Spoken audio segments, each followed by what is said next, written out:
halkan waxayna la joogaan labada nin ee caanka ah ee mataajilayaasha ee hadda geyga Soomaalida ugu caansan aan ilaahdee waa isku filan iyo xildhibaanka oo aad wada garanaysaan labaduba laakiin muddooyinkii u dambeeyay waxay si weyn wuxuuga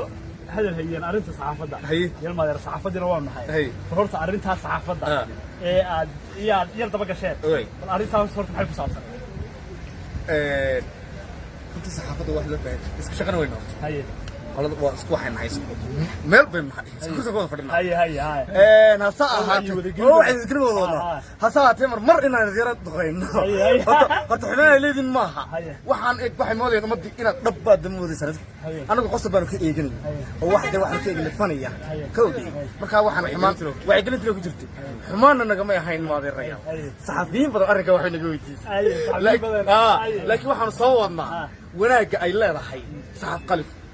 وناك ولي برصور ما شاء الله تعالى أركب ها أريح دماغك حلبانك أرتو حسن صحافته ما يسكوت الدرس أنت ماي صحافته سكوت أرنا صحافته اللي سكحنا ومعها صحافته ومدي لباف وأنا إمك بريق هرتك قرية كنت قايل من شرين وحبي يسكت لي شرين إمك صحافته واحد لقطة عشان مستعد وقت واحد لقطة قالمه ميريها ودتك وحكلا مريها ونقول إمك صحافته ولا سكيها مركا أنا قلت ما إذا هتعمل لك كبيرة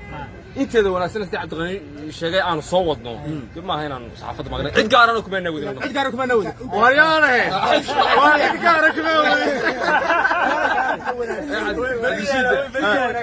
عد رشيد حمانت عد كفى في سوي رياش صحافة كفى في سوي إذا دونا كذا صفى في سوي لكن حمانت دي بعد سيد يسيلو ونا وحبك كجاري ماي ما وأنت دوت ونا جيرة ونا جيرة هالكلمة مرتقية هالكلمة حمانتي ونا كله وعي جليوك عبد الزيد حمانتي ونا خليه هو الرجال اللي يقول إسكداي وحمان مركينا حمانتي إنه إسكداي حاجة ونا سنة كنت وقفت حاجة ونا سنة لا تذكر الدجاج ولا جرك هو وين